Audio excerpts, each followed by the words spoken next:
며칠 전 지은 지 1년 반밖에 안 된 아파트에서 외벽에 붙어있던 커다란 구조물이 통째로 떨어졌습니다. 낡은 건물도 아니고 새 건물이었습니다. 어떻게 새 건물에서 이런 일이 생길까요? 그런데 이런 사고는 갑자기 벌어지는 것처럼 보여도 사실은 훨씬 전부터 조용히 신호를 보냅니다. 그런데 이건 남 이야기가 아닙니다. 지금 이 영상을 보시는 여러분 집에도 똑같은 자리가 있습니다. 바로 발코니나 테라스입니다. 오늘은 공개된 자료와 구조의 일반 원리로만 풀어갑니다. 건물 밖으로 쑥 내밀어 붙인 공간을 캔틸레버라고 합니다. 발코니와 테라스가 바로 그렇죠. 한쪽 끝만 건물에 물려있고 반대쪽은 허공에 떠있는 구조입니다. 수영장 다이빙대를 떠올려보세요. 다이빙대가 부러진다면 어디가 부러질까요? 사람이 서는 끝쪽 같지만 실제로는 뿌리 쪽입니다. 그래서 이런 구조는 붙잡는 그 한 자리가 생명입니다. 받쳐주는 기둥이 따로 없어서 그 자리가 풀리면 대신 버텨줄 곳이 없거든요. 한 팔로 든 쟁반처럼 그 팔이 풀리면 그대로 쏟아지는 셈이죠. 그런데 이 생명 같은 자리가 조용히 약해진 경우가 실제로 있었습니다. 2023년 봄 한 달이 옆 보행로가 40m나 무너져 내렸습니다. 한 분이 돌아가시고 한 분이 크게 다쳤죠. 이 보행로도 한쪽만 붙잡힌 캔틸레버였습니다. 무엇이 이 자리를 무너뜨렸을까요? 붙잡아 주던 자리가 빗물과 세월에 서서히 상해 있었습니다. 무너지기 전 점검에서 이미 균열과 끝부분이 아래로 처지는 현상이 보고돼 있었고 물이 새어든다는 기록도 있었습니다.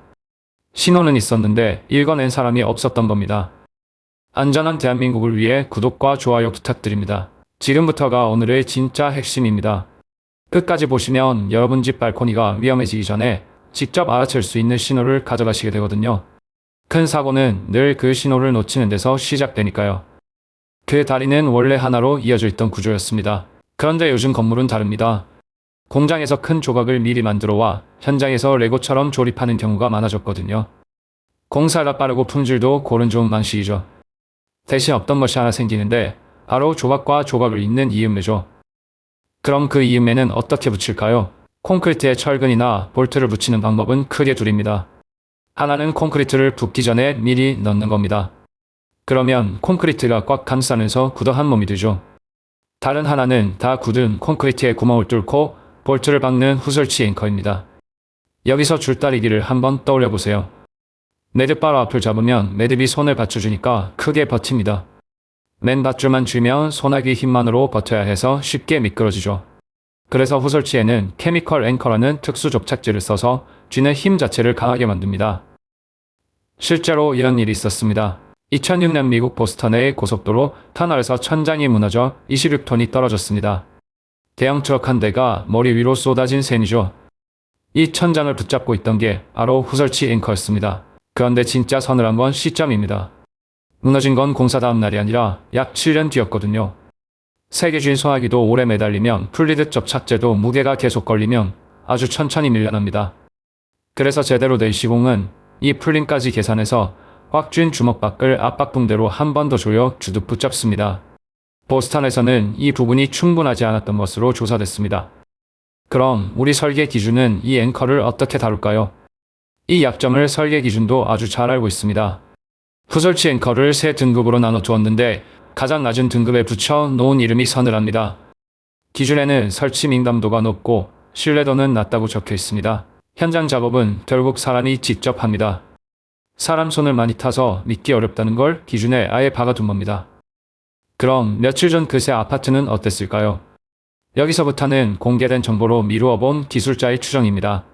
떨어진 구조물은 공장에서 만들어 붙인 조각이었을 가능성이 있고 그렇다면 이음매를 후설치 방식으로 붙였을 수 있습니다. 붙잡는 자리가 생명인 캔틸레버에서 그 자리를 나중에 붙였다면 훨씬 더 신중했어야 합니다. 정확한 원인은 조사 결과가 나와야 알 수 있습니다. 후설치 앵커가 나쁜 공법이라고 오해하면 안 됩니다. 이 공법은 기준이 인정하는 정식 방법입니다. 다만 사람이 그 아래를 지나다니는 자리입니다. 특히 한쪽만 붙잡힌 캔틸레버라면 설계도 시공도 점검도 더 신중해야 한다는 겁니다. 그럼 전문가가 아닌 우리가 눈으로 볼 수 있는 건 무엇일까요? 캔틸레버가 힘들어지기 시작하면 티가 먼저 나는 자리가 있습니다. 벽과 만나는 뿌리 쪽 윗부분입니다. 그 윗부분, 바닥이나 벽에 금이 가고 타일이 깨지거나 들뜨기도 합니다. 공장 조각을 이어붙인 이음매라면 그 틈으로 물이 배어 나오기도 하죠. 끝부분이 처지거나 안쪽 철근이 녹슬어 붉은 물이 새어나오는 것도 같은 신호입니다. 발코니에서 흔들림이 크게 느껴지거나 잘 여닫히던 창문이 갑자기 뻑뻑해질 때가 있습니다. 이런 변화가 보인다면 그것도 그냥 넘길 일이 아닙니다. 그런데 이런 신호가 보이면 당장 무너지는 걸까요? 그런 뜻은 아닙니다. 다만 그냥 지나치지 마시고 전문가에게 한번 확인받으시는 게 안전합니다. 이런 자리를 대신 봐드리는 게 저 같은 구조기술사가 하는 일이거든요. 무거운 멋이 떨어지면 기술자는 떨어진 물건이 아니라 그것이 붙어있던 자리를 봅니다. 그리고 그 자리는 무너지기 전에 거의 언제나 먼저 신호를 보내죠. 그 신호를 제때 있는 것만으로도 많은 사고를 막을 수 있습니다.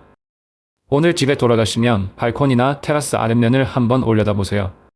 구조가 궁금하거나 검토가 필요하시면 언제든 편하게 연락주세요.